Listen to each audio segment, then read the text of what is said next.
ನಮಸ್ಕಾರ ಸ್ನೇಹಿತರೆ.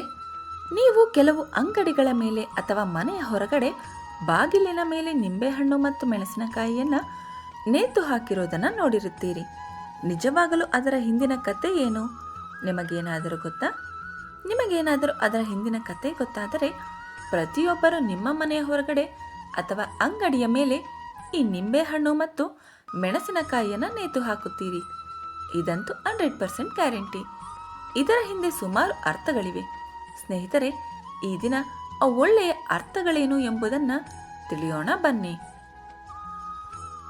ಮನೆಯ ಹೊರಗಡೆ ನಿಂಬೆಹಣ್ಣು ಮತ್ತು ಮೆಣಸಿನಕಾಯಿಯನ್ನು ನೇತು ಹಾಕಿದರೆ ಲಾಭವೇನು ಗೊತ್ತಾ?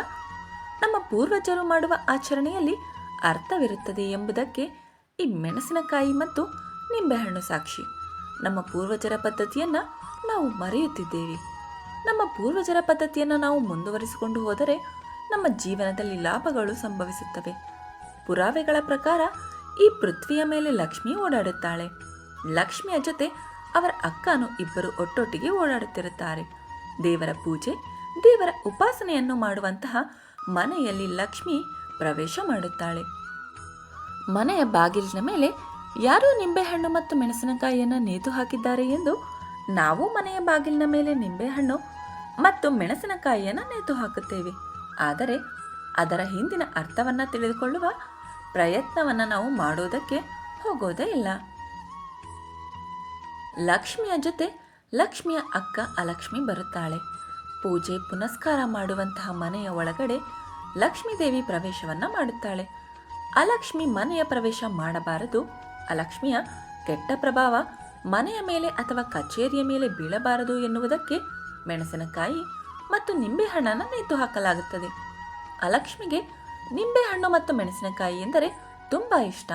ಅದಕ್ಕೆ ಮನೆಯ ಹೊರಗಡೆಯಿಂದ ತನಗೆ ಇಷ್ಟವಾದುದನ್ನು ತೆಗೆದುಕೊಂಡು ಹೋಗಲಿ ಅಥವಾ ಅದನ್ನು ನೋಡಿ ಖುಷಿ ಪಡಲಿ ಎಂಬ ಕಾರಣಕ್ಕೆ ಅಲಕ್ಷ್ಮಿ ಮನೆಯ ಒಳಗಡೆ ಪ್ರವೇಶ ಮಾಡಬಾರದು, ನೋಡಿಕೊಂಡು ಹೊರಗಡೆಯಿಂದ ಹೊರಗೆ ಹೋಗಬೇಕು ಎಂಬ ಕಾರಣದಿಂದಾಗಿ ಈ ಮೆಣಸಿನಕಾಯಿ ಮತ್ತು ನಿಂಬೆಹಣ್ಣನ್ನು ಮನೆ ಬಾಗಿಲಿಗೆ ನೇತು ಹಾಕಲಾಗುತ್ತದೆ. ಮನೆ ಬಾಗಿಲಿಗೆ ಬಿಟ್ಟು ಮನೆ ಒಳಗಡೆ ಯಾವತ್ತೂ ನೇತು ಹಾಕಬಾರದು.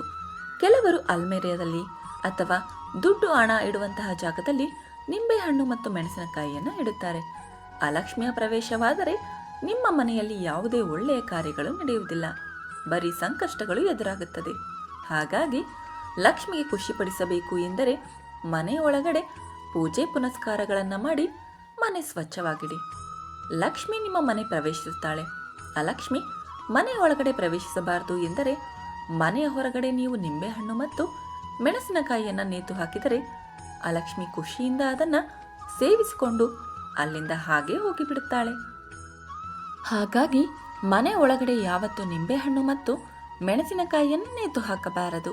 ಮನೆಯ ಹೊರಗಡೆ ಮಾತ್ರ ನಾವು ನೇತು ಹಾಕಬೇಕು. ಹಾಗೆ ನೀವು ನೇತು ಹಾಕಿದ್ದಲ್ಲಿ ನಿಮಗೆ ಒಳ್ಳೆಯದಾಗುತ್ತದೆ.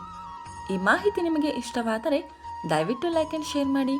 ಇನ್ನೂ ಹೆಚ್ಚಿನ ಇಂಟ್ರೆಸ್ಟಿಂಗ್ ಮಾಹಿತಿಗಾಗಿ ನಮ್ಮ ಚಾನಲನ್ನು ಸಬ್ಸ್ಕ್ರೈಬ್ ಮಾಡೋದನ್ನು ಮರಿಬೇಡಿ. ಕೇಳಿದ್ದಕ್ಕಾಗಿ ಧನ್ಯವಾದಗಳು.